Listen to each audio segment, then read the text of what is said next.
Thank you for joining us today for the Building Back Smarter, the case for the real-time customer journey as recorded at the ILHA Inspire Conference. My name is Shawn Tarter, president of Realtime Reservation, and we're delighted to sponsor this webinar by Jeffrey Katz, CEO of Journera. Realtime Reservation provides guests an opportunity to book pre-arrival opportunities offered at the hotel. Pool and beach opportunities, cabana rentals, yoga classes, food and beverage opportunities, as well as activities and amenities. When the guests arrive on property through our fully integrated platform, they're able to book food and beverage options, as well as upgraded packages and VIP events. We look forward to demoing this product for you and showing how a true one-stop shop that is fully integrated into the hotel systems work. So let's get started today with the Building Back Smarter, the case for the real-time customer journey. Thank you. I'd like to thank you all for being here. I travel a lot, and a lot still, so it's interesting to see conferences start to come back. It still takes a little bit something to get folks out to a conference, but this is really motivating, I hope, for all of us, and I'm a pleasure to be here. I'm going to talk about something totally different than Cindy in particular, a long time and great friend of mine. And Cindy, fantastic presentation, by the way. I'm going to go a little soft and a little tech, because I think it's really important. And I'm going to spend some time talking about this new luxury paradigm, and in general, what about post-pandemic? And post-pandemic is really here. We can see it in the numbers that you've already been talking about. And while in post-pandemic means it's really a little bit more in the rear view mirror than it is in the front windshield, although there are day by day, month by month, there are worries and people do freak out, and it does impact what's going on in our marketplace. But I want to talk about a completely different cure for the pandemic than I guarantee you are used to thinking about or you are frequently hearing about, but it is the place where I live. So you already talked a lot about this. Travel is happening, and depending on where you look, it seems like it's booming. The hotel I'm staying at, not this one down the street at the Lowe's, it's really packed and really vibrant. It's exciting to see. But the part of it that isn't coming back is this luxury segment is not really coming back. And as Cindy underscored, what's really a question mark is corporate travel and meeting-related business travel. So here's a question you can imagine gets asked. But in 2019, Microsoft spent $1 billion on corporate travel, $1 billion. Now, if you look at their sales in 2020 and 2021, they're up sort of cumulatively 40 to 50% year over year. So if you're the CFO of Microsoft, your sales are up almost 50%, and you didn't spend $1 billion in travel for the last 2 years each year. Why would you spend $1 billion in 2022?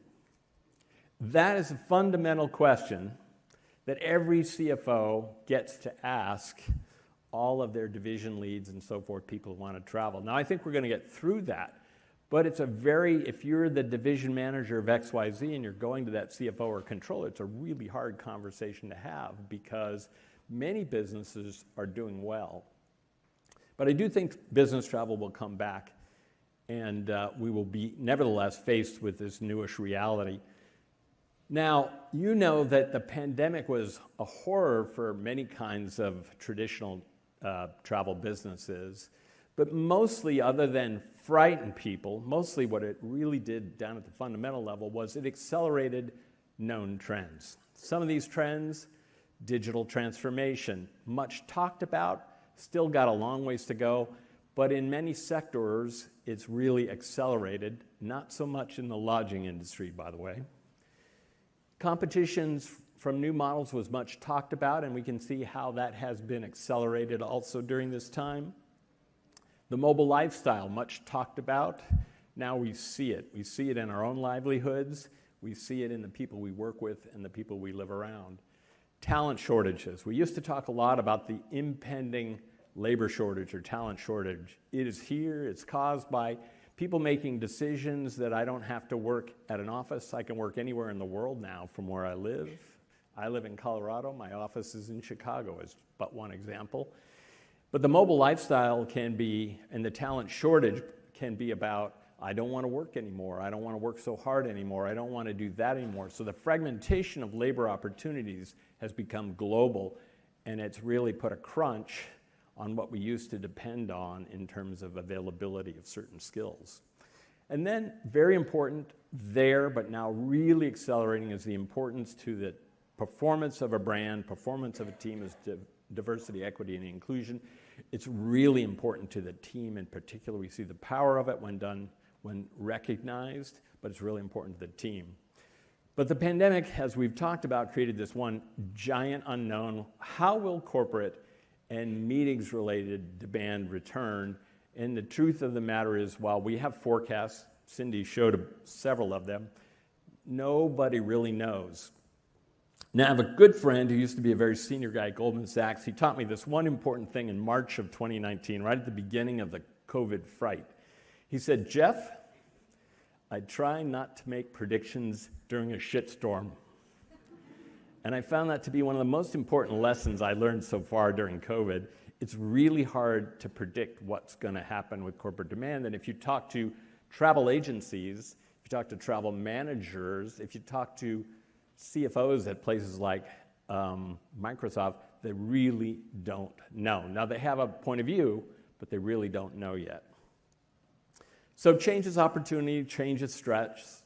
For the luxury brands, I think this is going to have a lot more meaning because customers and I think investors expect the luxury brands to do better, to be innovators, to be leaders, to be ahead.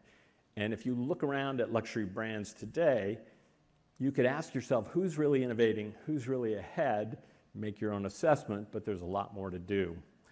So I'm going to go in a direction that's a little bit different, maybe totally different than you're used to thinking about every day. And most executives at most travel companies are not used to thinking about this either, but this is where I live. And that I'm going to tell you, and I'm going to represent that the cure for the pandemic is something called the information journey. And I'm going to talk a little bit about what that means and how one does that and what it will ultimately mean to travel businesses. Every customer is on a journey. Now, if I ask you to raise your hand as you travel, who is treated like they're on a journey versus treated like they're in some sort of hopscotch among travel events, almost nobody feels like they're treated like they're on a journey, but the travel brand is only part of a journey. Nobody just travels and stays at a hotel. Nobody just hops in a car and goes for a drive. They're all heading someplace or coming from someplace. Nobody just flies on a flight and that's it. You're part, every bit of travel is part of a journey. And so in travel, what is going to become fundamentally important is understanding the journey, not just the lodging, the stay at the hotel, not just the flight, and so forth. So what I want to talk about is when leaders go out, when you go out and you talk about this most important task of the cure for the pandemic, the most important thing you need to do is you need to organize your data. Now, this sounds trivially simple, but no company does this perfectly. No company does this particularly well.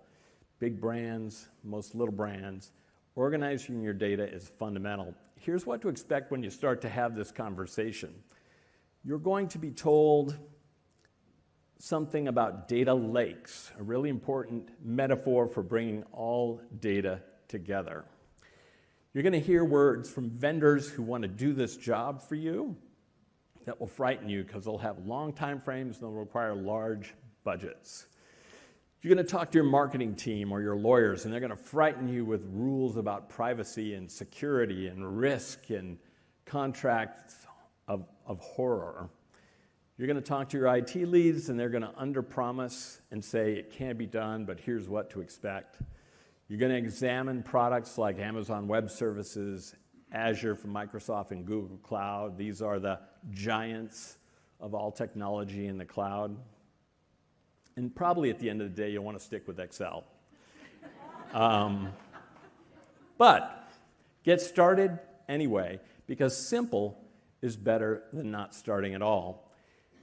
And if you get started, the first thing you'll end up with more empowered team members, more empowered employees, and you'll have a better shot at easier, faster, more innovative guest experiences than if you never get started. So here's some key principles about the information journey. And again, this is a little into the arcana of technology. It's not very techy, but this is really, really important. These are technical musts as you move on this information journey that you must get right at the very beginning. First, you've got to understand and have tools that support strict security and privacy compliance. This is a matter of software. It's not really a matter of people. Now, it's not that there's no people involved, but you must get that software right here. That is the key. You must create no tool or work with no tool as you organize your data that is proprietary. You must work in the non-proprietary world. It's usually a metaphor for the cloud, where everything is so-called open source. There's no brand name on most of this software. The tools that you start to associate yourself with as you get on this information journey have to have easy access to the hotelier's most important tool set internally. And these are things like property management systems, res systems, marketing tools, ops tools. When you're organizing your data, the most important thing after you organize is to make sure all these tools that you already have, or maybe that you're adjusting, can work with what is often going to be called a data lake. But once you're organized, the organization must hook up to all the tools that you run your businesses on. And importantly, it's got to then be useful or connect to all of your important partners. Number one important partner are team members, employees, but there could be a litany of them: ground service operators, vendors, airlines, and so forth. Now, I want to spend a few minutes talking about Journera. I'm not going to do an advertisement for Journera. Journera is, by the way, stands for journey with an era on the end. And it's something that I founded with a bunch of partners like Marriott and American and United and Hyatt and so forth about 5 years ago to do what I knew and what we all knew was possible, and we needed people with big brands with skin in the game to try and make it so. So I mostly want to tell you what is possible, not what any one of you or your colleagues or your partners should do, but this is what is possible and what is done now. So we work in this idea that if you believe in the journey, you know you're part of an ecosystem. It's not just about your hotel. It's not just about your airline. It's not just about your company. You're part of an ecosystem.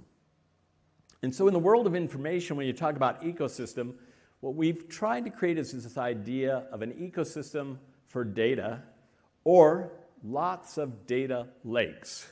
So we represent here data lakes for airlines, data lakes for ground transportation, for lodging, and so on. All of this data starts to come together, and it's massive. At Journera, it's something like 5 billion data events, 500 million passengers, or 500 million trips, I should say, all kept alive in real time. So this is what's possible. No PII, personally identifiable information. In this ecosystem, there's no personally identifiable information. Everything that is personal is owned by the brand. It never leaves the brand. When it comes to the so-called system or data lake, it's encrypted. It's complete nonsense. The only key to decode it is owned by the brand itself. The data owner, let's say the Fairmont Hotel, makes all the data decisions. Privacy rules, relationship to customers, what the do's and don'ts of the data, and they make all the partnering decisions. So if I'm going to share data or interact or collaborate, Fairmont, let's say, with American Airlines, or Fairmont with a taxi operator, the brand owner just makes all those rules, all the economic rules, all the security rules, all the privacy rules, and the platform just implements them. So key in this world is the data is owned by you, not by Google, not by some vendor, by you. The other powerful thing about this idea that is implemented is that the data is all first party. There's no scraping, there's no pixels, there's no cookies. It's all first party data. It's all happening in real time. So as soon as a booking is made, a check-in is made, a checkout is made, a change is made, that data and that event is pushed into the system, real time. And so what you do when you have no cookies and so forth is you get this 100% view of the customer and their journey. So it's not a GDS slice. It's not a wholesaler slice. It's not a meeting planner slice. It's not a web channel only slice. It's everything. And when you begin to work in the ecosystem, it's everything for a customer, Jeff Katz, for their whole journey, their flight, their ground transportation, their hotel stays, going backwards, but more importantly, going forwards. Again, when it happens, when I book, when I change, when I check in, when I board, this data all goes into, quote, the lake. So you got a shitload of data. And the question is, can I use this productively? Now, to simplify it into the reality of today, there are really two phases where this thinking comes into focus. The first is, with a lot of data, the main thing you get, Cindy showed this clearly for her world at Calibri, is insights. You can understand. And part of the challenge for most businesses is, can I understand, because there's a lot of information there, how quickly can I understand and can I act on it? The key mission is to get customers back today. Get customers back. And not just customers back, you really want to be getting valuable customers back. Again, you saw that earlier in the data. And you want to get people who look like they will be repeat or loyal customers back. This idea of using insights to get customers back is fundamental. I'll show you one example of how that's used right now.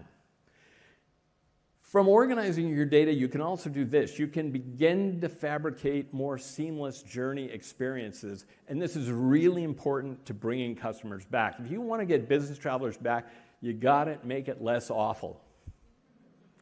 And as we travel around, there's a lot of well-meaning people in the travel industry. You know all of them. I know a bunch of them.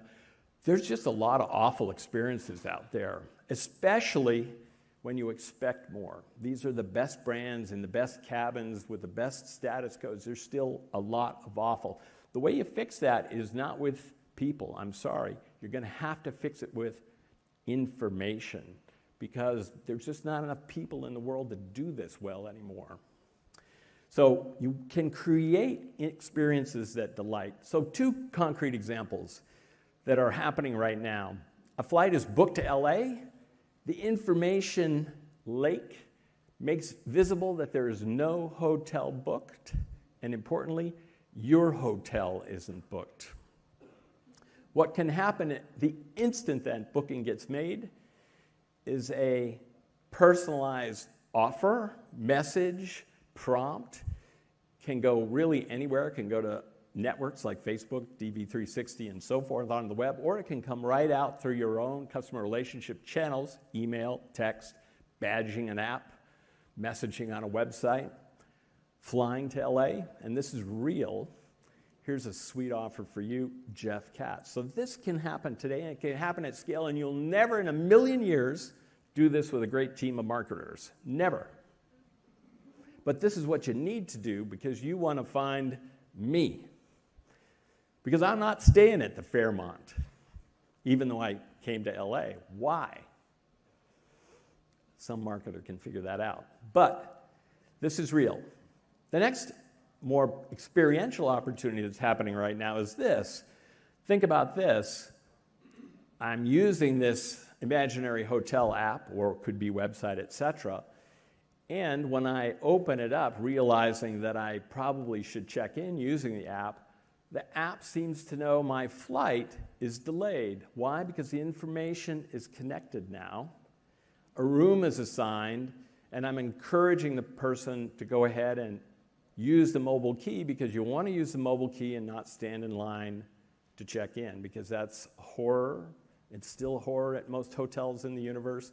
And these are ways to encourage people to do the right thing using the digital tools that may be there, but also feeling and experiencing a more seamless travel world. So I'm going to wrap up by saying this is happening today. It can be done. You have to, or we all have to, overachieve on fundamentals like team and guest satisfaction.